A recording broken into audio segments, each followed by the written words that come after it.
건강 팩트 체크 시간입니다. 소금물 가글만으로도 예방하거나 치료할 수 있는 질환들에 대해서 알아보도록 하겠습니다.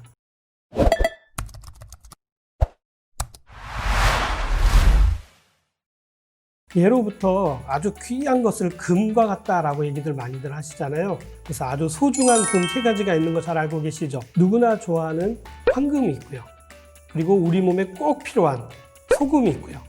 그리고 가장 소중한 지금이 있다는 얘기 많이 들어보셨죠? 소금은 굉장히 다양한 곳에 많이 사용되고 있는데요. 가장 기본적으로 사용되어지는 것이 바로 맛을 내는 곳에 사용되는 것입니다.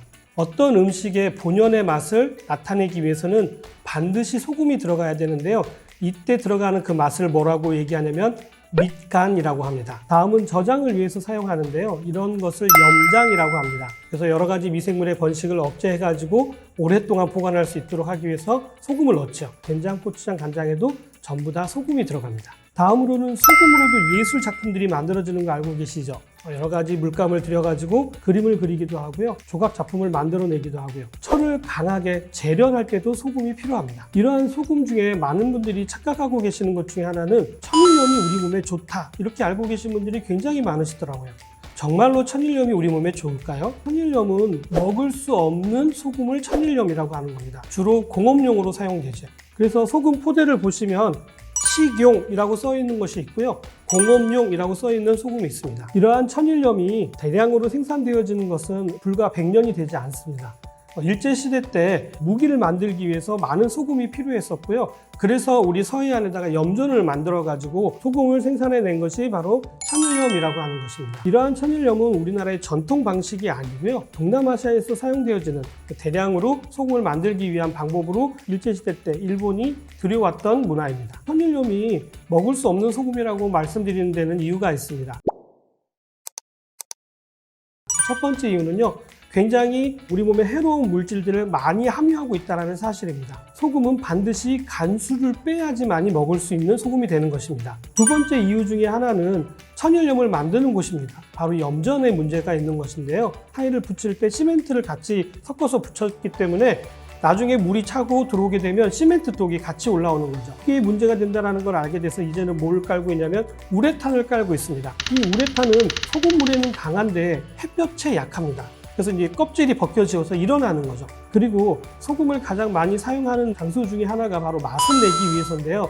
여러 가지 성분이 미네랄이 많이 함유되어져 있는 소금은 맛을 내는 데는 한계가 있습니다. 이렇게 다양한 곳에 사용되어지는 소금 중에서 오늘은 특별히 우리 몸에 이로운 작용을 할 수 있도록 또는 질병을 치료할 수 있는 목적으로 사용할 수 있는 것에 대해서 말씀드리도록 하겠습니다. 첫 번째 소금의 용도는요. 상처를 소독하는 데 사용할 수 있습니다.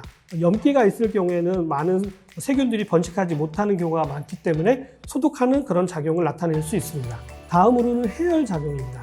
이런 소금이 항염 작용을 가지고 있기 때문에 염증을 가라앉히고 열을 낮추는 그런 역할도 담당하고 있습니다. 목에 보이는 이하선염 또는 편도선염 이런 것들에도 도움이 될 수가 있고요. 그리고 비염 치료에 또 소금물로 이렇게 헹궈내는 분들도 많이 계시잖아요.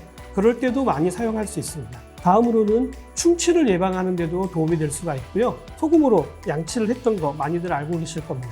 그리고 눈이 침침해졌을 때 식염수로 눈을 헹궈내면 눈이 굉장히 맑아지고 피로도 회복되는 거, 그래서 안구를 세척하는 데도 사용할 수가 있고요. 배설을 잘 하지 못했을 경우에 관장이라는 걸 하게 되는데 이럴 때도 사용을 하고 있습니다. 무좀을 치료하는 데도 사용하기도 하고요.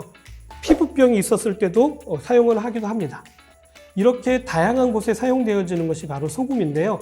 이러한 소금을 가장 쉽고 또 확실하게 활용할 수 있는 방법은 바로 소금물 가글을 하시는 것입니다. 요즘같이 미세먼지가 많을 경우에 목이 텁텁하기도 하고 또 입안이 꺼끌거리기도 하는데요. 이럴 때는 기본적으로 양치를 하신 후에 잠자리에 드시기 전에 소금물을 진하게 타셔서 약 1분 정도만 가글을 하고 주무셔도 목이 훨씬 더 개운해진 느낌을 받으실 수가 있고요. 건조할 때 코가 막히는 현상이 줄어들 수도 있습니다.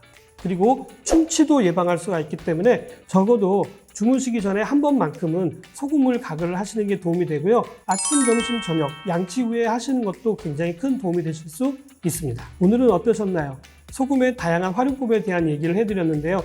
이렇게 소금물 가글만으로도 감기도 예방하고 충치도 예방하고 여러 가지 염증도 예방할 수 있다는 사실 꼭 기억하시기 바라고요. 올 겨울도 소금물 가글을 통해서 건강해지시길 바라며 저는 다음에 다시 찾아뵙도록 하겠습니다. 감사합니다.